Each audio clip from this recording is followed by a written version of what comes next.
50 potret cerita kehidupan yang menggugah hati. Cerita ke-7, Mother's Day. Pada 14 Mei 2006, warga Amerika memperingati Mother's Day atau Hari Ibu. Itu sebabnya pada hari itu ibadah di gereja saya mengusung tema kasih ibu dalam 3 kali kebaktian. Allah menciptakan wanita dan dari nyalah kita dilahirkan. Kita memanggilnya ibu karena kepadanya Allah menitipkan keberadaan kita. Alkisah terjadi dialog antara seorang calon bayi dengan Tuhan.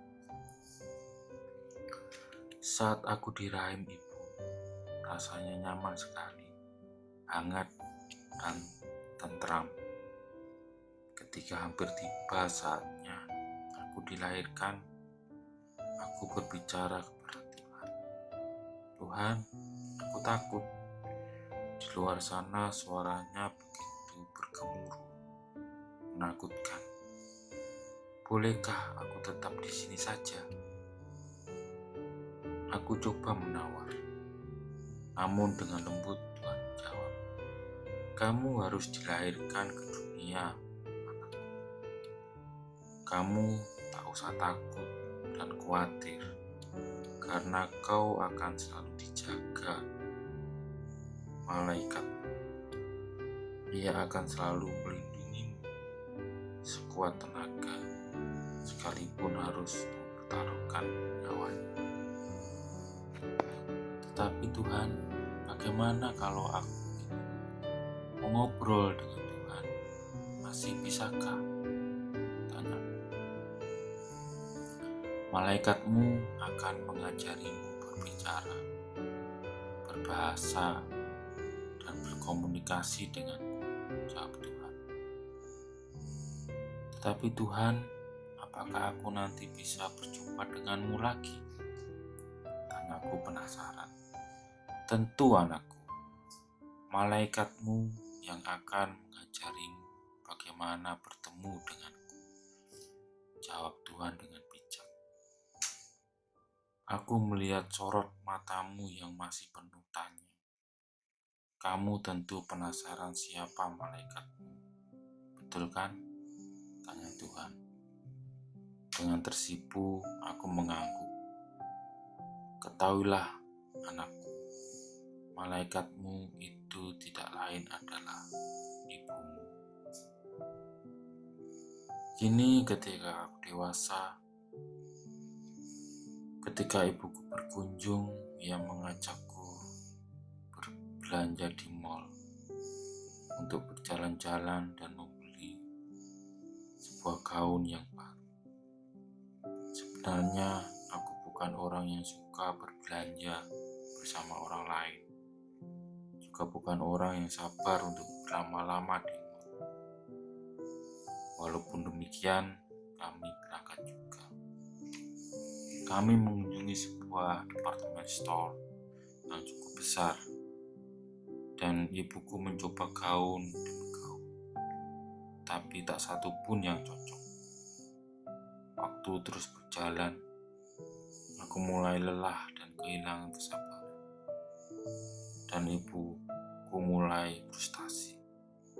Akhirnya di sebuah counter yang kami kunjungi, ibuku mencoba satu setel gaun biru cantik yang terdiri dari 3 helai. Pada blusnya terdapat sejenis tali di tepi leher, dan karena ketidaksabaranku, aku ikut masuk dan berdiri bersama ibuku di ruang ganti. Aku melihat bagaimana ia mencoba baju tersebut, dan dengan susah payah mencoba mengikat talinya. Rupanya tangan-tangannya sudah mulai dilumpuhkan oleh radang sendi. Sebab itu ia tidak dapat melakukannya. Seketika itu Ketidaksabaranku tergantikan oleh perasaan kasihan yang mendalam kepadanya. Aku berbalik pergi dan mencoba menyembunyikan air mata yang keluar tanpa kusadari. Setelah tenang, kembali masuk ke kamar ganti untuk mengikatkan tali gaun tersebut. Gaun itu begitu indah dan ia membelinya. Perjalanan belanja kami telah berakhir, tetapi kejadian itu terukir dan tidak terlupakan dari ingatanku. Sepanjang sisa hari itu, pikiranku tetap saja kembali pada saat berada di dalam ruang ganti dan terbayang tangan ibuku yang sedang berusaha mengikat tali bersihnya.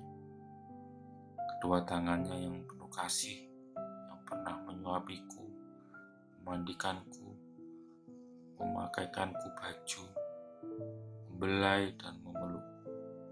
Sekarang tangan itu yang menyentuh hatiku.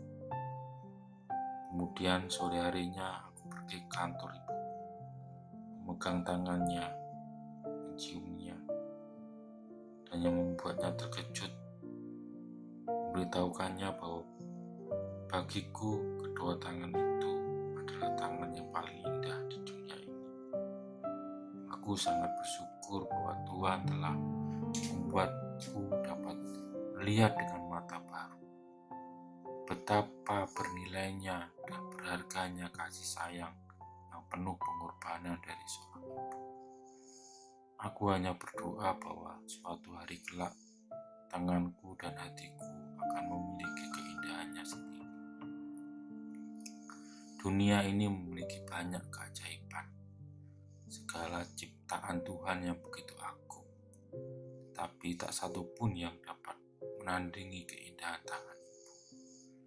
Tangan yang terkatup mendoakanku.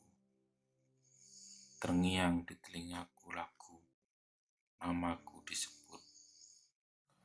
Di waktuku masih kecil, gembira dan senang, tiada duka ku kenal, tak kunjung mengerang di sore hari nan sepi. Ibuku bertelut, sujud berdoa, aku dengar